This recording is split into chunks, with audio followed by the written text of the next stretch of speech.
While we were in the Carolinas, we made two stops that were really special to us because of our faith, and we'd like to share them with you today on Miles and Smiles.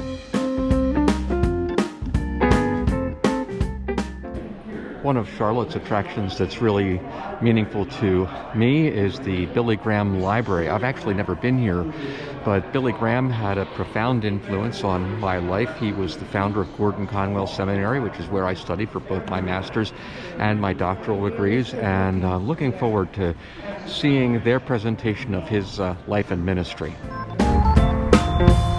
Hello, thank you so much. Good to be here. I wasn't expecting an audio animatronic cow, but I guess this is representative that Billy actually began his life living on a dairy farm. Woo-hoo! Imagine that! Why, I bet you're surprised that I can do more than just moo. You know us old milk cows, we love living at the Graham Dairy Farm. But I have to confess, when I felt Billy Frank's cold hands at milking time, 5:30 every morning, I'd swish my wet tail right across his face.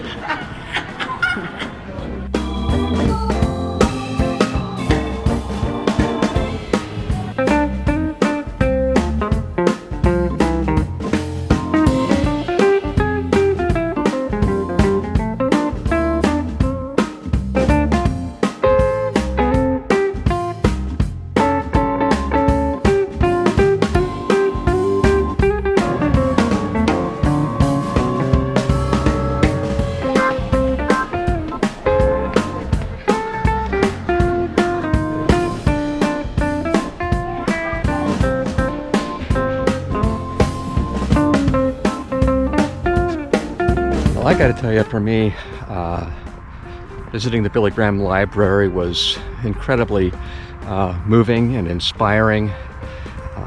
Really incredible, powerful story of a man who, if you think about the Billy Graham organization, one of the things that stands out to me is that there were never any scandals. None at all. But there were a lot of lives changed, and if that's of interest to you, I encourage you to come and visit the Billy Graham Library here in Charlotte, North Carolina. And the best thing of all, just like God's grace, this library is free.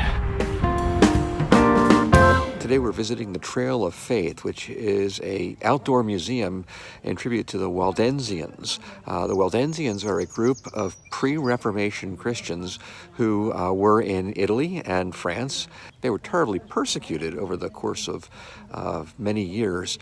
Eventually they were able to have a certain level of peace in their homes, but because of economic reasons, they migrated all over the world, and one of those colonies was established here in Valdese, North Carolina.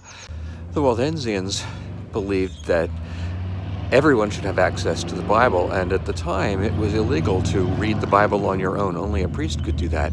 They established the Barbie College, and it has nothing to do with hair cutting. Barbie is the Italian word for uncle, and so they called their leaders uncles instead of father, as a way of distinguishing themselves from the Catholic Church. And it was here where they memorized whole books of the Bible, because probably, in fact, a lot of people couldn't read, but they could memorize and have access to the Word.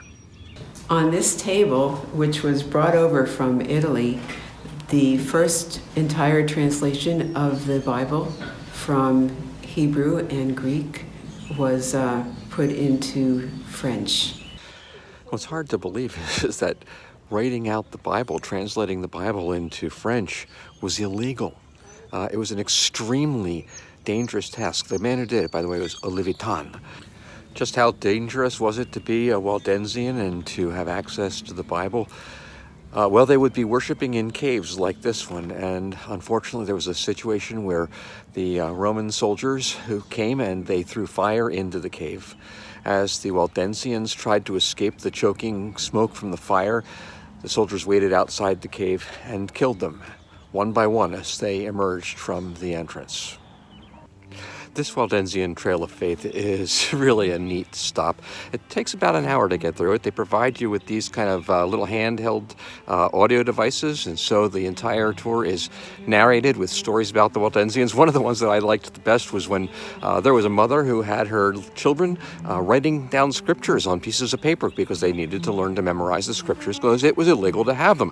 And they saw soldiers coming, and the little girls were scared and didn't know what to do. And the mother very calmly continued making her loaf of bread, and the soldiers came in and they didn't find the scriptures.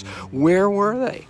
Well, at the last moment, the mother had taken the pieces of paper they'd been writing on and folded them into the dough and baked them into the loaf of bread, where they were preserved but never found, and the family was safe. This is the kind of place we really enjoy coming to. Not just that it's about our faith, but it's also about little historic realities that are unique to a particular part of the world. We can go to an amusement park anywhere. We can go shopping anywhere.